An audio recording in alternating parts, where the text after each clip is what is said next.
حسینہ واجد صاحبہ جو گزشتہ 15-16 سال سے ہندوستان کی گود میں بیٹھی ہوئی تھیں، آج وہی ہندوستان آپ کو جوتا مار کے باہر نکال رہا ہے۔ یہ حشر ہوتا ہے جب آپ اپنے وطن کا، اپنے وطن کے لوگوں کا احساس نہیں کرتے۔ حسینہ واجد صاحبہ، آپ نے اپنے باپ کو کیش کرانے کی کوشش کی، آپ نے ان بچوں کو ISI کا ایجنٹ بھی کہا، پاکستان کا ایجنٹ بھی کہا، آپ نے نہتھے اور انصاف مانگنے والے طلباء کے ساتھ ناانصافی کی۔ تم اصل غدار تھی، تم نے بنگالی عوام کے ساتھ غداری کی اور تمہارا یہی انجام بنتا تھا۔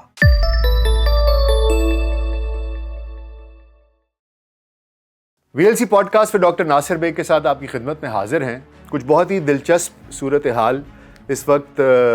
بنگلہ دیش میں بنی ہوئی ہے، جہاں پر کہ وزیر اعظم حسینہ واجد، انہوں نے گزشتہ 1 ماہ سے جاری پرتشدد احتجاج کے بعد پیر کو اپنے عہدے سے استعفیٰ دے دیا اور وہ ملک چھوڑ کر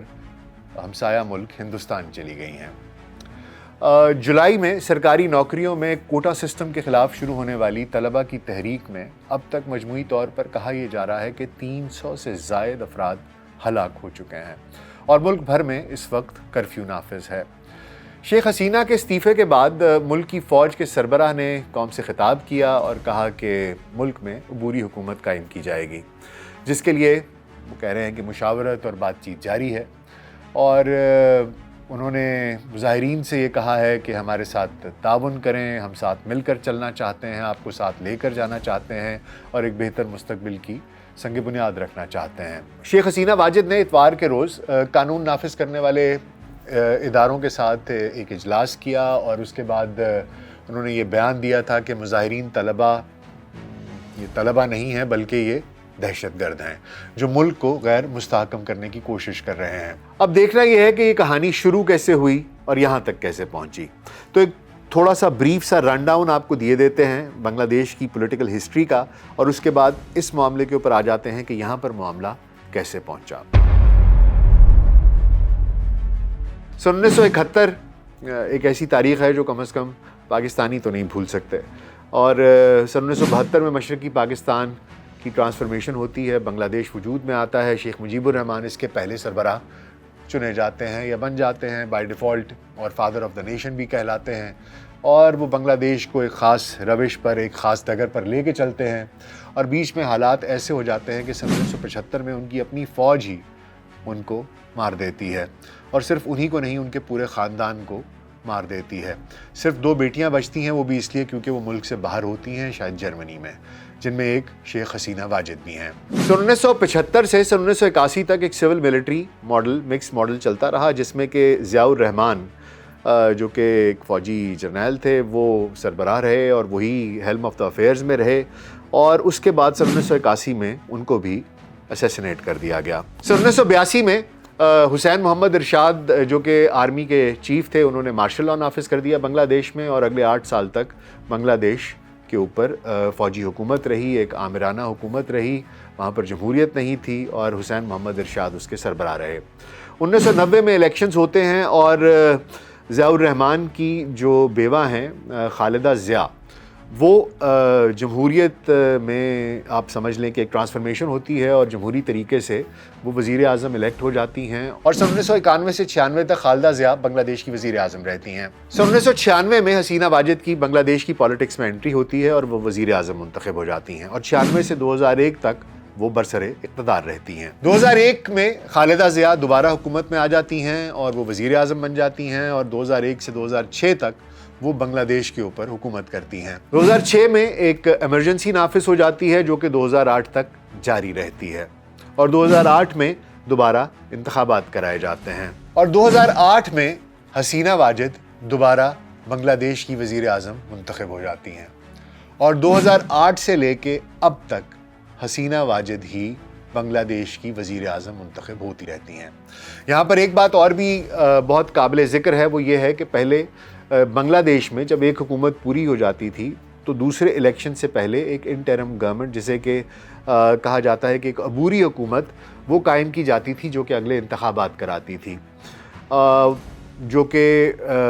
2010 کی دہائی میں یہ عمل منقطع کر دیا گیا اور اس کے بعد جو سٹنگ گورنمنٹ تھی وہی اگلے الیکشنز بھی کرایا کرتی تھی، اور شیخ حسینہ واجد نے اس کے بعد کوئی انتخاب ہارا نہیں، اور لوگ بار بار یہی کہتے ہیں کہ یہ بہت ہی دھاندلی ہوتی ہے ان الیکشنز میں، اور یہ ایک بہت بڑا الزام ہے شیخ حسینہ واجد کے اوپر کہ یہ صاف اور شفاف انتخابات نہیں کرا سکیں۔ اور اب شیخ حسینہ واجد کے اوپر بہت سے الزامات تھے، جو وہ باتیں ان کے اوپر ہو رہی تھیں، وہ کہانی کیا تھی، یہ جو ابھی سیناریو بنا اس کا پس منظر کیا ہے، اب یہ آپ کو بتاتے ہیں۔ یہ جو بنگلہ دیش کی پاسٹ ہسٹری ہے، پولیٹیکل ہسٹری، وہ آپ تک پہنچا دی ہے۔ آئیے اب ذرا اس احتجاج کے پس منظر کے اوپر بھی نظر ڈال لیتے ہیں، جس کی وجہ سے بنگلہ دیش کی وزیر اعظم حسینہ واجد کو مستعفی ہونا پڑا۔ بات کچھ یوں ہے کہ بنگلہ دیش میں سرکاری نوکریوں کو اچھی تنخواہ کی وجہ سے کافی اہمیت دی جاتی ہے، تاہم تقریباً نصف نوکریاں جن کی تعداد لاکھوں میں ہوتی ہے مخصوص گروہوں کے لیے مختص ہیں۔ سن 2018 میں ان کو ختم کر دیا گیا تھا۔ اس وقت بھی طلباء نے احتجاج کیے تھے، لوگ سڑکوں پر آئے تھے، بہت ہی عجیب سا انریسٹ تھا، ایک بہت ہی ٹینس ماحول تھا، اور اس کے بعد 2018 میں یہ کوٹا سسٹم ختم کر دیا گیا تھا۔ اب ہوا کچھ یوں کہ 5 جون 2024 کو بنگلہ دیش کی ہائی کورٹ نے سن 2018 میں ختم کیا گیا کوٹا سسٹم بحال کر دیا۔ عدالتی فیصلے کے بعد طلباء کے احتجاج، جو کہ اس وقت تک بہت ہی پرامن تھے، اور وہ صرف اور صرف یہ مطالبہ کر رہے تھے کہ یہ فیصلہ جو کہ کوٹا سسٹم کے حق میں ہائی کورٹ نے دیا ہے، اس کو واپس لیا جائے، کیونکہ اس سے بہت سے حقداروں کا حق مارا جاتا ہے۔ ناحق لوگ آ کر ان نوکریوں پر، جن پہ کہ بہت سے پرکس اینڈ پریویلیجز ہیں، وہ آ کر بیٹھ جاتے ہیں، اور یہ باقی کے لوگوں کے ساتھ بہت بڑی زیادتی ہے۔ اور اس میں زیادہ معاملہ ان لوگوں کی مخصوص نشستوں کا تھا جنہیں کہ سن 1971 کی فریڈم فائٹ کے آگے سے ان کی وہ کہا جاتا تھا کہ یہ ان کی جنریشن ہے، ان کی آل اولاد ہے، اور کیونکہ انہوں نے سن 1971 میں بنگلہ دیش کی آزادی کے لیے لڑائی لڑی تھی، تو اس وجہ سے اب ان کی خاندانوں کا، ان کی اولادوں کا یہ حق ہے کہ ان کو یہ نوکریاں دی جائیں، جو کہ باقی بنگلہ دیش کے طلباء کے لیے، عوام کے لیے ناقابل قبول تھا۔ اور اسی وجہ پر this was the bone of contention, جس کی وجہ سے ایک بہت ہی پرامن احتجاج تھا جو کہ طلباء نے شروع کیا۔ تو پھر یہ پرامن احتجاج پرتشدد ہنگاموں میں تبدیل کیسے ہوا؟ ہوا کچھ یوں کہ سرکاری نوکریوں کا جو 1/3 حصہ ان افراد کے اہل خانہ کے لیے مخصوص ہے جنہیں بنگلہ دیش میں آزادی کی جنگ کا ہیرو مانا جاتا ہے، اور طلباء کا یہ کہنا ہے کہ یہ نظام متعصبانہ ہے اور سرکاری نوکری صرف میرٹ کی بنیاد پر ملنی چاہیے۔ احتجاج میں شریک طلباء رہنماؤں کا کہنا تھا کہ انہیں وزیر اعظم شیخ حسینہ واجد کے اس بیان نے طیش دلایا جس میں انہوں نے کوٹا نظام کے خلاف احتجاج کرنے والوں کو سن 1971 کی جنگ میں پاکستان کی مدد کرنے والوں سے تشبیہ دی، اور انہیں رضاکار کہا، اور کہا کہ یہ پاکستان کے رضاکار ہیں۔ یہ بات ان کو گالی کی طرح لگی، اور بنگلہ دیش میں اس چیز کو اس کے مترادف سمجھا جاتا ہے کہ آپ کو غدار کہا جا رہا ہے، آپ کو گالی دی جا رہی ہے۔ بنگلہ دیش میں یہ اصطلاح ان لوگوں کے لیے استعمال کی جاتی ہے جنہوں نے مبینہ طور پر سن 1971 کی جنگ میں پاکستان کی فوج کا ساتھ دیا، اس لیے یہ کہنا اس چیز کے مترادف ہے کہ یہ تو غدار ہے۔ تو پھر ایسے میں ملک کے دارالحکومت ڈھاکہ سمیت کئی شہروں میں احتجاجی مظاہروں کے دوران اس نظام کے مخالفین اور برسر اقتدار عوامی لیگ کے طلباء کے درمیان جھڑپیں شروع ہو گئیں، کیونکہ احتجاج کرنے والوں کو غدار ٹھہرا دیا گیا۔ اور ان احتجاجوں کے دوران، ان پرتشدد احتجاجوں کے دوران، جن کے اوپر کہ اب پولیس اور عوامی لیگ کی طلباء جو یونینز ہیں، انہوں نے جب ان کے ساتھ لڑائی شروع کی اور یہ جھڑپیں شروع ہوئیں، تو اس کے دوران لاٹھیوں اور اینٹوں کا پہل تو استعمال ہوا۔ پولیس کی جانب سے آنسو گیس برسائی گئی، ربڑ کی گولیاں چلائی گئیں، جس کی وجہ سے سینکڑوں افراد زخمی ہو گئے۔ مظاہرین نے حکومت کو 9 نکاتی مطالبات کی فہرست دی، اور پھر سپریم کورٹ کی عدلیہ کی مداخلت سے طلباء کے جو مطالبات تھے ان کو تسلیم تو کر دیا گیا، لیکن احتجاج پھر بھی ختم نہیں ہوئے۔ اب آئیے ذرا ایک نظر ان 9 نکات پر ڈال لیتے ہیں جو احتجاج کرنے والے طلبہ نے حکومت کے سامنے رکھے تھے۔ احتجاج کرنے والے طلبہ نے حکومت کو 9 مطالبات کی فہرست دی تھی، جس میں یہ مطالبہ کیا گیا کہ وزیر اعظم فسادات کی ذمہ داری قبول کریں اور ہلاک طلبہ کے خاندانوں سے معافی مانگیں، وزیر داخلہ اور وزیر ٹرانسپورٹ وزارتوں سے مستعفی ہوں، جن مقامات پر مظاہرین کو ہلاک کیا گیا وہاں پر تعینات پولیس اہلکاروں کو معطل کیا جائے، ڈھاکہ، جہانگیر نگر اور راج شاہی یونیورسٹیز کے وائس چانسلرز مستعفی ہوں، طلبہ پر حملہ کرنے والوں کو گرفتار کیا جائے اور زخمی اور مرنے والوں کو معاوضہ ادا کیا جائے، عوامی لیگ کی طلبہ تنظیم بنگلہ چھاترو لیگ پر پابندی لگائی جائے، تعلیمی ادارے، طلبہ ہاسٹلز اور ہالز کھولے جائیں، طلبہ کو انتقامی کارروائیوں کا نشانہ نہ بنایا جائے اور اس چیز کی ضمانت دی جائے، تعلیمی سرگرمیاں معمول کے مطابق بحال کی جائیں۔ اب آئیے ذرا ایک نظر اس چیز پر بھی ڈال لیتے ہیں کہ یہ جو پرتشدد مظاہرے ہوئے ہیں ان کے پہلے مرحلے میں اور گزشتہ کچھ ہفتوں کے دوران ہوا کیا تھا۔ پہلے مرحلے میں طلبہ نے پرامن احتجاج کیا۔ ان کے مطابق ان طلبہ نے اپنے مطالبات کے لیے احتجاج کی منصوبہ بندی کی، تو پھر انہوں نے ایک منظم غیر سیاسی اتحاد بنایا۔ بنگلہ دیش کی حکومت نے نہ صرف اس پرامن غیر سیاسی احتجاج کو سیاسی بنانے کی کوشش کی، ایک سیاسی رنگ دینے کی کوشش کی، بلکہ ان لوگوں کو غدار اور وطن دشمن ثابت کرنے کی بھی کوشش کی، اور عوامی لیگ کی طلبہ تنظیم اور پولیس کے ساتھ مل کر ان کے ساتھ پرتشدد جھڑپیں ہونی شروع ہو گئیں، جس میں کہ یہ پرامن احتجاج کرنے والے طلبہ ان کو کھینچ کر تشدد کی جانب لایا گیا، اور اس کے بعد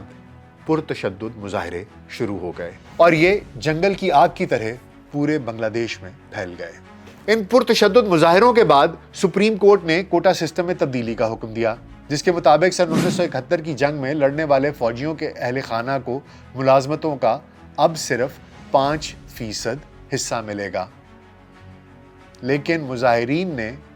مارے جانے والے طلبہ کو انصاف ملنے تک ملک گیر مکمل شٹر ڈاؤن ہڑتال جاری رکھنے کا اعلان کیا۔ حکومت نے مطالبات تسلیم نہیں کیے اور اس کی بجائے احتجاج کرنے والوں کے خلاف ہی کارروائیاں شروع کر دیں،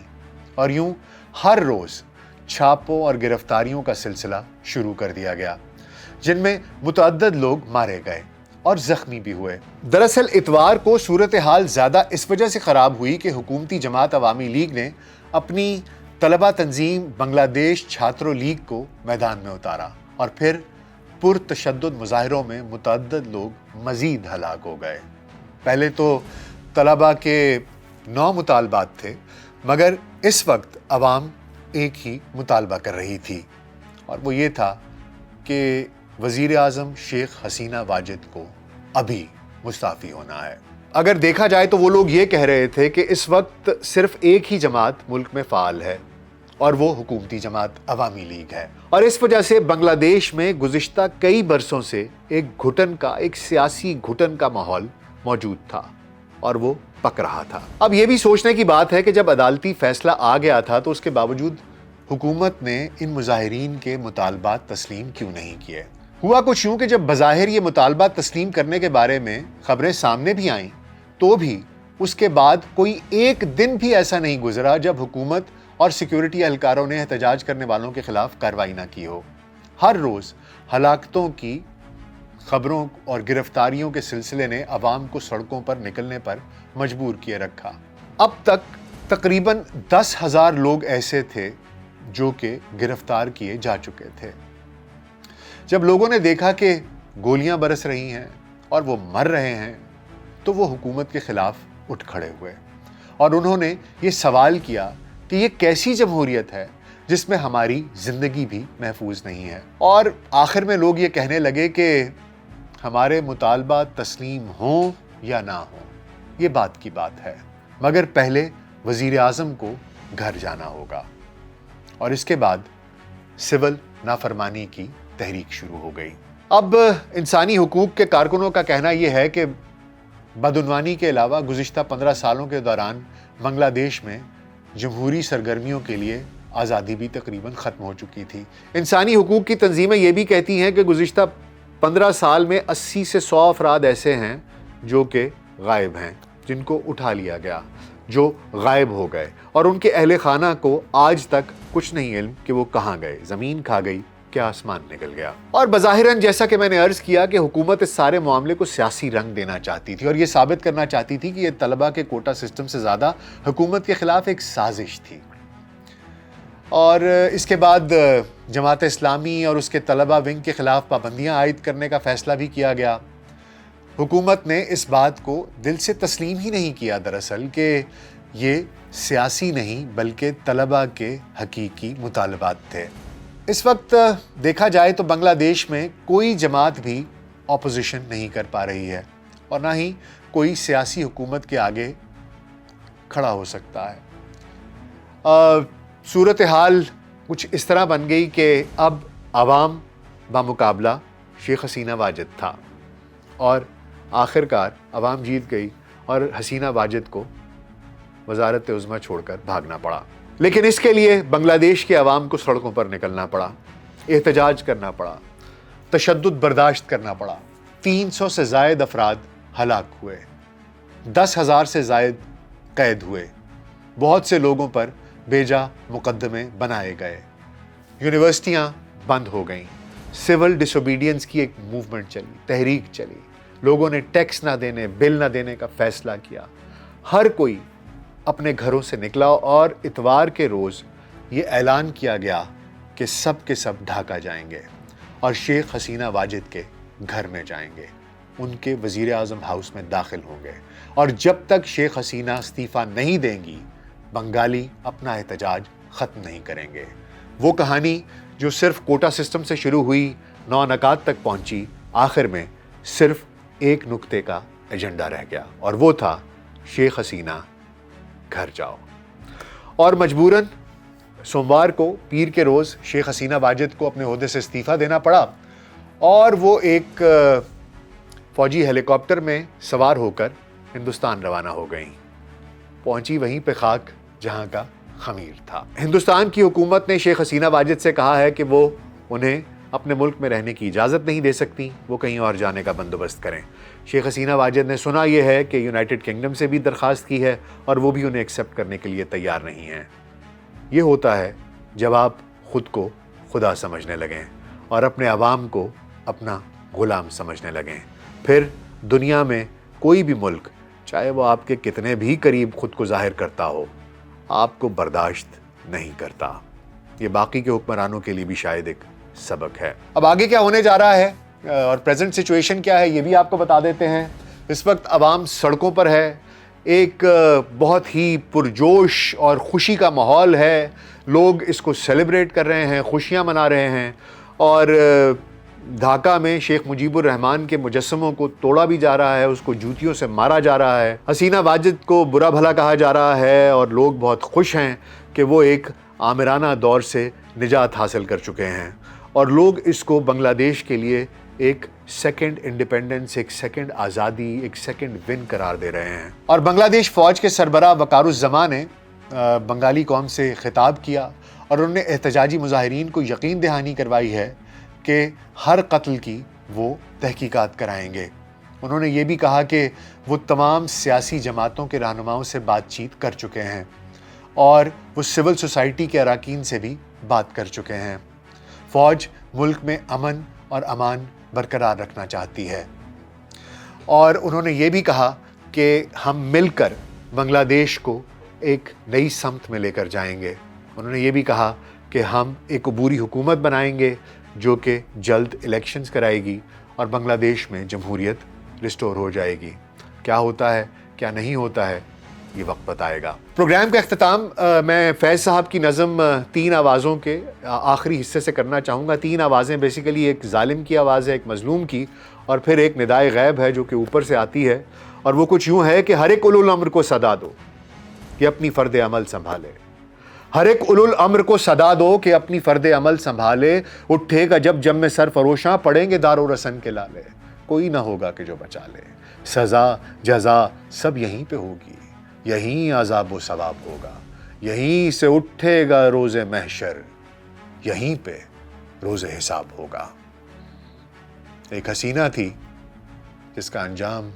کچھ اچھا نہیں ہوا۔ اور باقی تمام دنیا کے حکمرانوں کے لیے شاید